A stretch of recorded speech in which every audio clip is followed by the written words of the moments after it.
المؤتمر السنوي الأول لتريندز حول أمن الشرق الأوسط، الذي نعقده بالشراكة والتعاون مع المجلس الأطلسي، والذي نسعى من خلاله إلى طرح الرؤى والتصورات الجديدة التي نستطيع من خلالها بناء نظام إقليمي مستدام في منطقة الشرق الأوسط. Fellow at the Atlantic Council and director of the Future of DHS project.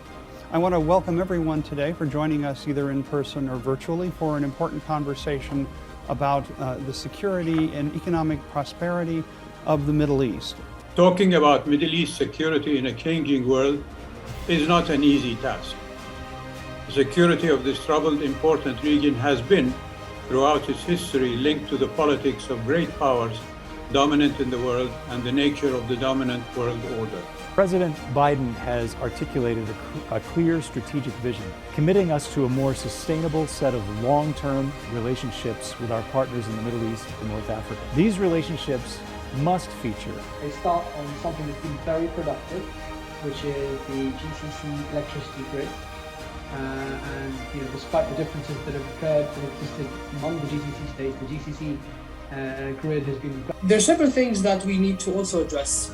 As Hidayah, we have published our CVE cycle, which is a public document explaining how do people actually become radicalized.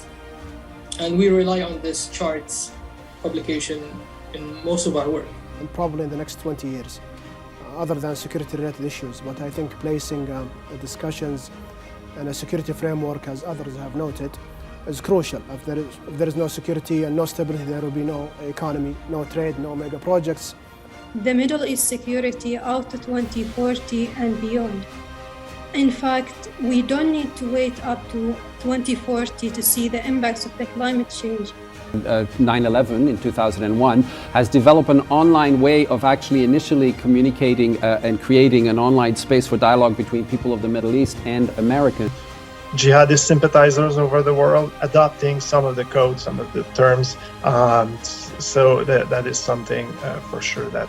Can we move them at all on this spectrum of, far extremism to a nonviolent and different narrative of... It's certainly something, we've certainly observed Russia's activity more aggressively since the Syria intervention in 2015. The answer, quite frankly, is if it goes on the way it is, it will have focused very heavily. And also, although we believe that the U.S. hegemony may be declining. إن اتفاقات السلام الإبراهيمية التي تم توقيعها بين إسرائيل من جانب ومع كل من دولة الإمارات العربية المتحدة والسودان والمغرب والبحرين من جانب آخر تمثل واحدة من أهم التحولات التي شهدتها منطقة الشرق الأوسط منذ عقود. Unfortunately, we can all agree that the region suffers no shortage of conflicts, tensions, and uncertainty. It is plagued by a number of key security challenges, amongst which are destructive ideologies, terrorism, extremism, sectarianism. If you ask young people in the Middle East, they really want to see better quality of life. They want to see opportunities. They want to see jobs. They want to see a better future for them and their family. In my opinion, a year after the Abraham Accords, we have an opposite vision. I think that the Abraham Accords actually could serve as a stepping stone in the build-up of a long and a thriving vision for the Middle East. In some kind of, we have some doubt of them because we see their reaction against us in the Gulf, and we did not see that the same reaction against 10,000 people were deserted.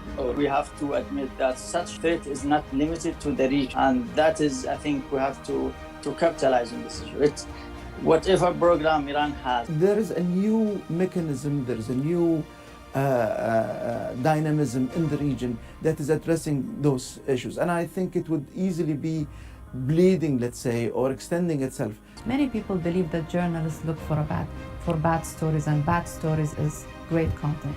This was not true when those accords were signed. that was a good story that will change the course of history and, of course, the... And it's not just something we need to think about in terms of biopreparedness. We're facing a world in which there's also climate change happening too. And these same technologies that can monitor for the risk of a natural or human-caused pathogen can also let us know how the world is changing as climate change happens. One of the things that it has the potential of doing is, to change the way that we think about the future, such as climate change. We're taking this as a priority to think of how extended normalization can be leveraged to create economic up around them. We need to focus on what I like to call drivers of change, which means that all countries have problems at different levels, especially at the economic level. You cannot treat all problems. You need to focus on the ones that are most important and would have a positive. But what's new and is going to continue to evolve is how quickly we can all communicate with one another and how traditional borders mean sort of less and less in this space. On behalf of Trends Research and Advisory and the Atlantic Council, please allow me to also thank the elite, officials and intellectuals who took part in this conference.